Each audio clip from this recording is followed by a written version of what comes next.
As hard as it might be to believe the video title, this is not clickbait. In fact, this is a very real piece of history that is just never taught in schools. And if we're being honest, why would it be? Despite the fidget spinner craze ending around the time of 2020, it is still a recent trend that impacted pop culture, while on the other hand, the Cold War is a complicated, confusing, and world-changing event that lasted between 1947 and 1991. So how is it possible that this war most of us weren't even alive to witness directly caused the creation of one of the most prolific toys of our generation? Well, get ready to uncover the answer to this question that nobody's asking.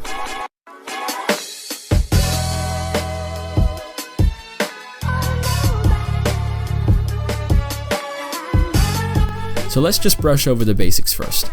The Cold War lasted from 1947 to 1991, and it was a period of political unrest and military conflict between the United States and the Soviet Union. While it may seem unrelated to the success of the fidget spinner, there are several historical and cultural factors that contributed to the rise of this popular toy, even before its initial conception. You see, soldiers and pilots were often required to operate under extreme conditions, such as long hours, tight spaces, and high-stress circumstances. In response, military scientists developed a variety of tools and devices to help alleviate stress and anxiety, including stress balls, squeeze toys, and other handheld devices. These devices were often designed to be compact and easy to use, making them ideal for use in the field. During the Cold War, the first types of fidget toys began as devices that were developed and used by military personnel to help with stress and anxiety in high-pressure situations. But this is just the first factor. The second factor would have to be something that was taking place outside of the military. This was the cultural climate that emerged in the United States between the 1980s and the 1990s. Because of the rising state of anxiety due to the growing tensions of the Cold War, Americans were more inclined than ever to find outlets that would reduce stress. With many Americans also just feeling overwhelmed by the demands of work and daily life, a way of finding things to decrease anxiety without breaking the bank were two very high things on the priority list. In turn, a variety of stress-reducing products and techniques emerged, including stress balls, meditation, and yoga. The last factor, which is something that caused these toys to be propelled into the spotlight once again, is the rise of ADHD cases in the United States. Even though most people know this, ADHD stands for Attention Deficit Hyperactivity Disorder, and it's a neurological disorder that affects both children and adults.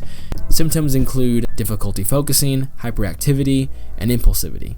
In recent years, the number of people diagnosed with ADHD has increased significantly, leading to a growing demand for products that can help manage symptoms. So while the fidget spinner took the world by storm around the year 2017, the fidget spinner was originally created during the Cold War as a tool to help people in the military relieve anxiety in prolonged high-pressure situations and positions.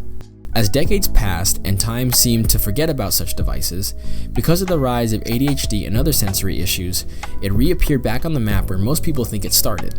While the fidget spinner has always been the subject of memes and was an easy punchline for any joke during its prime, on a serious note, its success is a testament to the increasing awareness of mental health and self-care, and how people in the younger generation tend to deal with it.